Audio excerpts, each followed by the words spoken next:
Hey everyone, thank you for watching. Today's video I'm really excited to do. It's going to be a new top 5, bottom 5 video. It's going to be focused on makeup brands. So I got a comment in from a subscriber, Ava Maria. She said, how about the top 5 brands you love and use the most, and 5 brands you don't care for or rarely use at all? And I really liked that idea, and I started thinking about kind of what I could do with it. So kind of what I decided to do for today's video is I'm going to be talking about the top 5 brands that just really seem to intrigue me whenever they're coming out with a release. I kind of always do the double take. I'm interested in picking up their products, and then the flip side of that. So the bottom 5 brands that, you know, I still like, I still enjoy their products, but for whatever reason, I just don't seem to get, you know, really excited over their releases. I don't do the double take from them. I can typically pass on them. I do the Will I Buy It series every single Wednesday, so I'm always talking about new makeup releases every single week on my channel, and I hear myself say a lot, I gravitate towards this brand. I'm always really interested in their releases.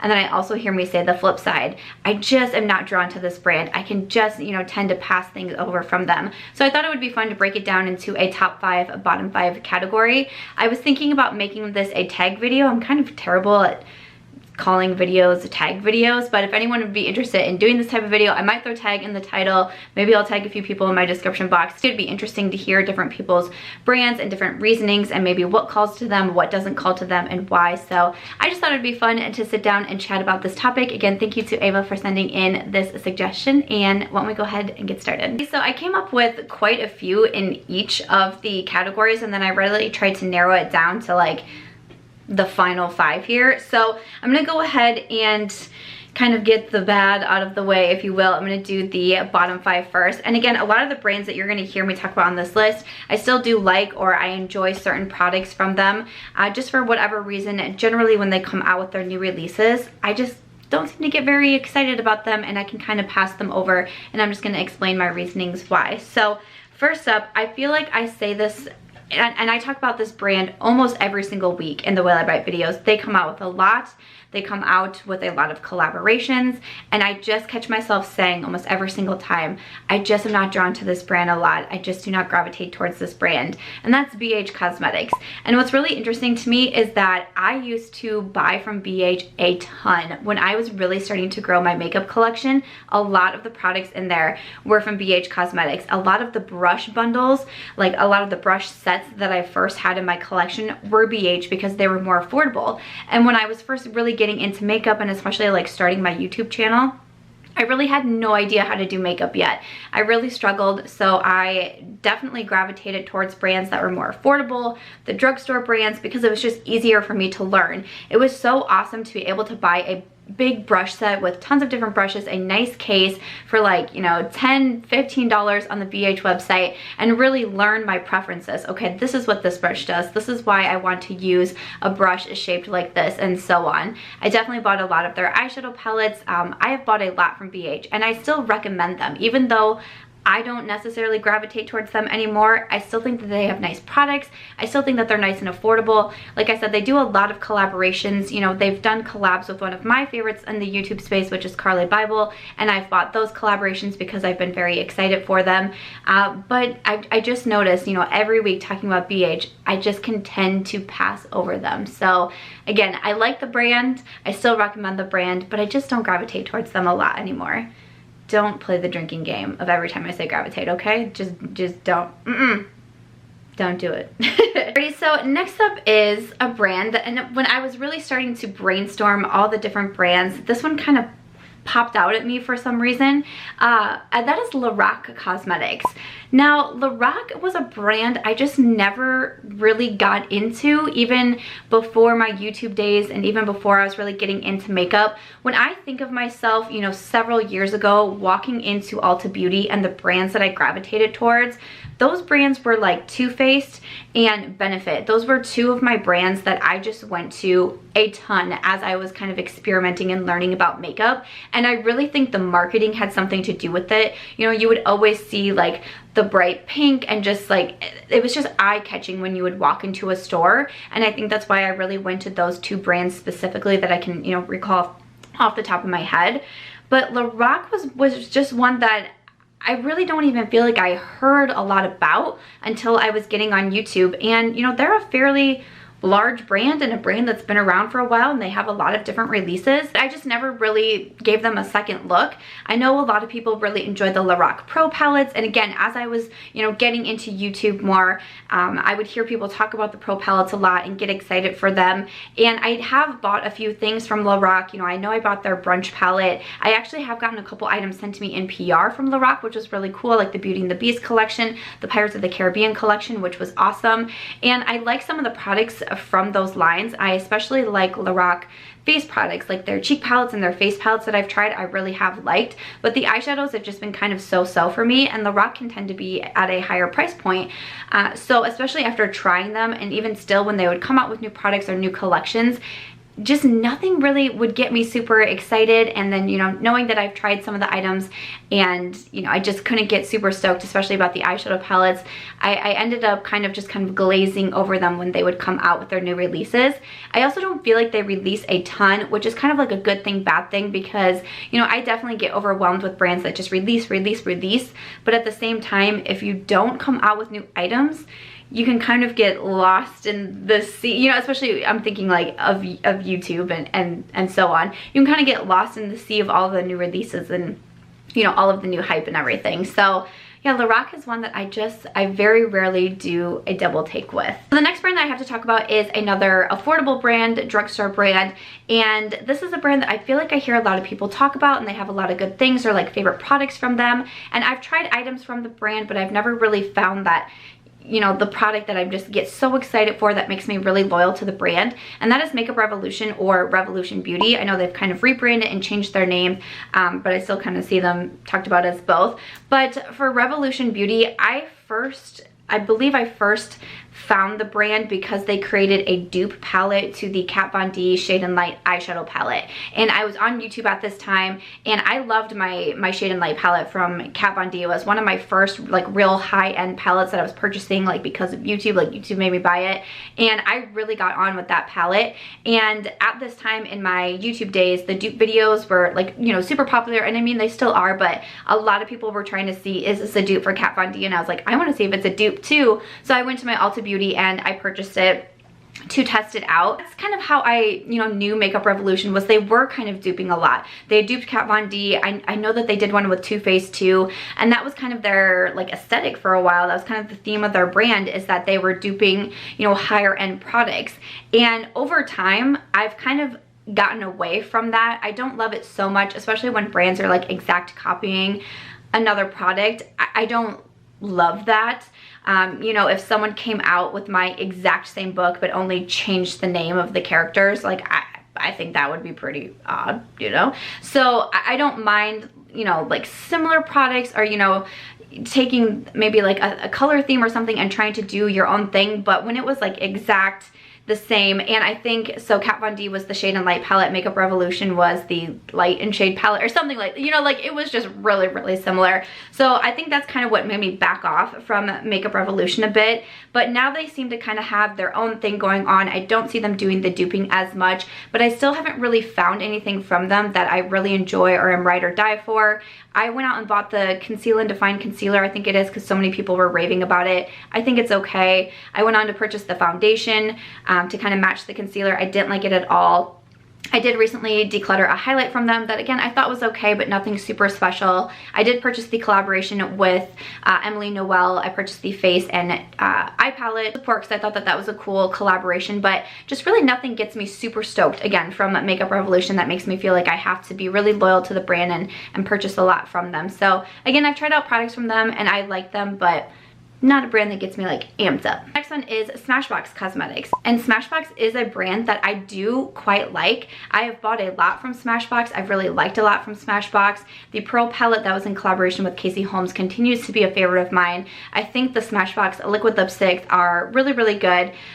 The face palettes from Smashbox I do quite enjoy, like the Cali Contour. That's a favorite of mine. But the reason that, you know, I kind of, when I was brainstorming this list, that Smashbox made it on there is because I feel like a lot of their releases that they've been coming out with lately are kind of the same or in the similar vein, like especially their cover shop palettes. I just feel like we keep seeing more and more cover shop palettes and cover shop palettes, and sometimes they're a collaboration with someone, but it's another cover shop palette. And I'm just kind of like, okay, Smashbox, like I'm ready for the next thing. Let's go, let's do this. Like I want them to come out with something, you know, just something a little bit different. Like let's get away from those, because again, I like Smashbox. I've purchased multiples of the cover shop palettes and I've ended up returning them because I just don't like them. So when I keep seeing them come out with that, I'm like, all right, let's do something new. Like I'm ready, you know. So that was kind of why Smashbox made it on to my list here, and I just thought that I would mention them because again, there's plenty of products that I like from them, but I'm just ready for something a little bit new, a little bit different. The final brand that I want to talk about for the bottom 5 category is Wet n Wild. Now, I have recently done a video, like a full face testing some Wet n Wild makeup, and I also recently just did my follow-up to that video since it was a first impressions, and I said in that follow-up I was actually really impressed with a lot of products that I've tried from Wet n Wild. Now, I have been using Wet n Wild for a very long time because you could really get them anywhere: Target, CVS, Walgreens, of course Ulta, and they were super affordable. So again, as someone who used to primarily use drugstore makeup as I was trying to learn my makeup game, I gravitated towards Wet n Wild a lot. But as I started getting more and more into makeup and a little bit more comfortable, I started to realize that I didn't quite love Wet n Wild as much as I used to, because yes, the products were still really affordable, which I thought was fantastic, but I just didn't see that the quality was always there. And I was able, you know, at a certain point to spend a few more dollars on makeup and to have it either be better quality or to last longer or something along those lines. So that's kind of like the first reason that I started to kind of pull back from Wet n Wild.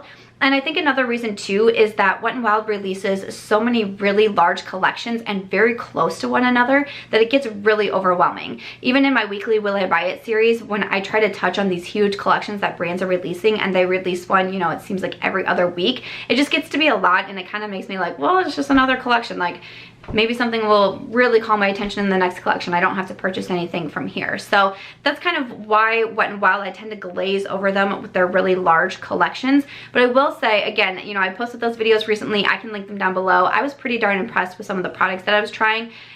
There was one product in particular that really did turn into a favorite of mine. Everything else, you kind of heard me saying, this is good and I like this. Not an absolute favorite of mine, and you know, here's who I would recommend it for.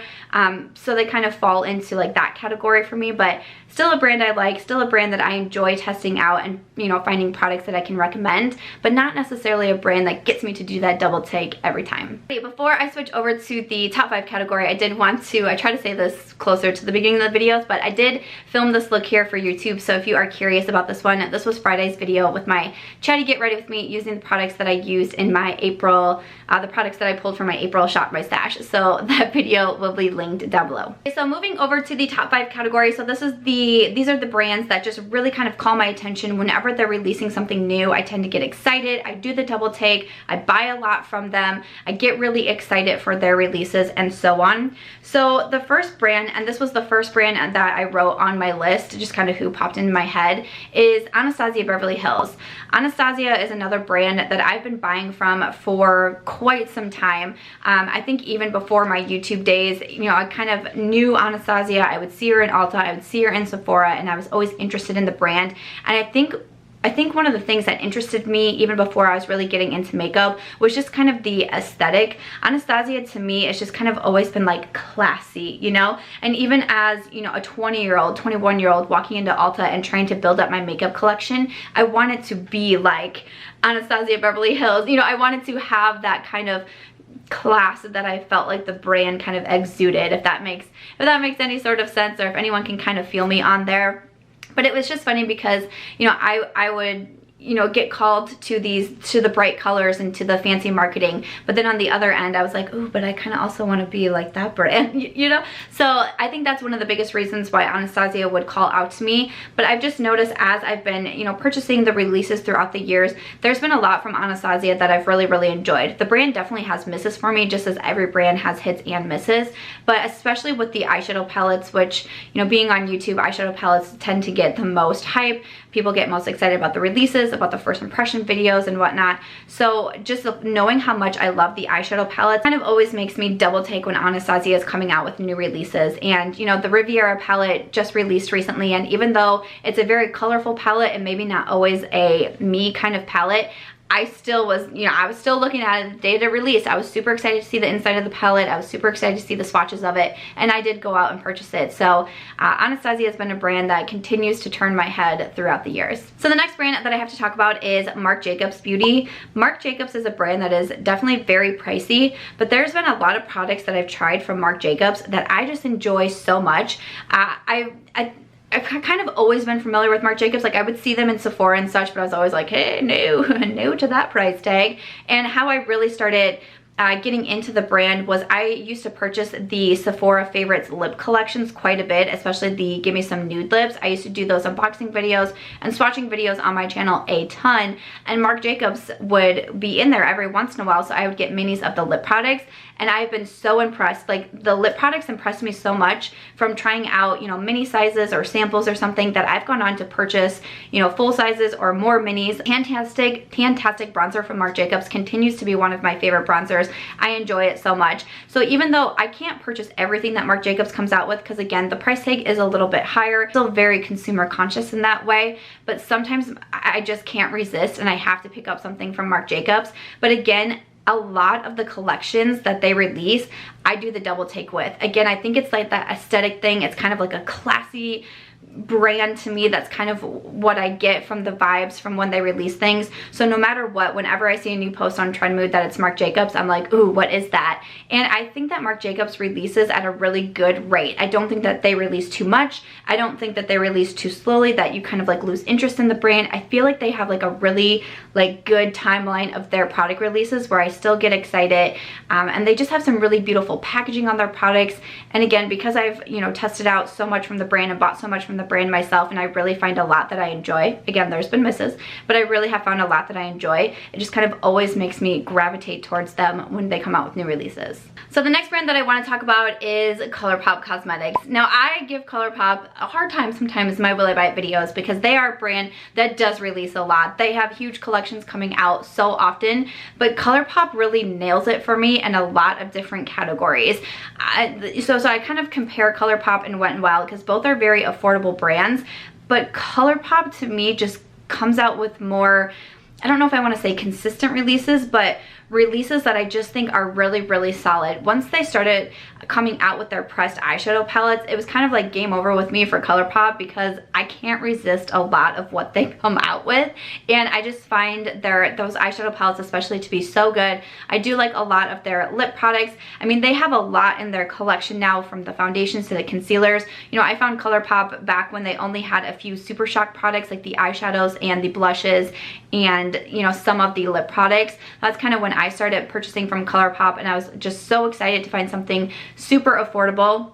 And it's been really fun to see Colourpop grow and expand to what they are now, and they're, you know, available at Ulta Beauty. But it just, even though they do come out with a lot, which in that sense, it does always kind of keep you on, you know, Colourpop's always kind of in my train of thought. I talk about them almost every single week. Sometimes I have multiple releases from them to talk about in my Will I Buy It videos. They also do a lot of collaborations, and they've collabed with a lot of my favorite people on YouTube. So I've definitely been interested, you know, for those. I've bought a lot of the Kathleen Lights collaborations. I've bought a lot of the I Love Sarah E collaborations, but I just really enjoy trying new products from Colourpop. I tend to get excited, you know, when they're releasing the foundations, the concealers, you know, the new lipstick formulas. I just generally tend to get excited. And again, their eyeshadow palettes I think are so good. I most recently purchased the It's My Pleasure eyeshadow palette, and I had an excellent time with that one. It's currently one of my favorite palettes in my collection. So I feel like with Colourpop, they keep it affordable, but they keep the quality so good that it just continues to impress me.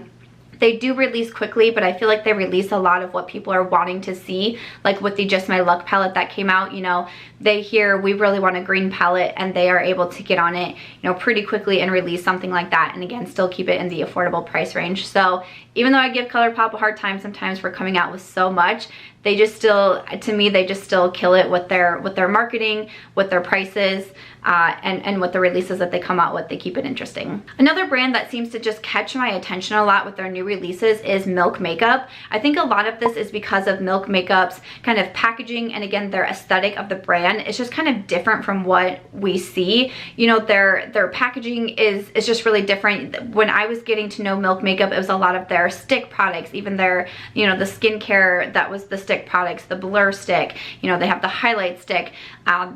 And it was just kind of something different in the makeup space at the time. I just really also do enjoy their packaging. It's just kind of more like, I don't know if I want to say bright, but just kind of more like in your face, like notice me. And I do, it makes me notice Milk Makeup. Whenever they come out with a new release, I just tend to have to double take it, because I'm like, ooh, what are they coming out with now? Are their photos are so catching, eye-catching, the marketing is eye-catching to me. But a lot of times too with Milk Makeup, I have found that I like a lot of products from them. So I think that's fantastic. So a lot of times when I see that they're coming out with a new release, I just kind of find myself drawn to them, because I want to read about what they're coming out with, you know, see what they're coming out with, see what it looks like. And I think the biggest thing with Milk Makeup is definitely their packaging and the brand aesthetic. It just kind of calls to me. I just think it's a little bit something different in the makeup space. And again, they have a lot of good products that I think really back up the brand too. So Milk Makeup definitely had to make it onto this list. The last brand that I want to talk about is a newer brand, and I think because it is a new brand, that kind of plays into why I get excited for the new releases.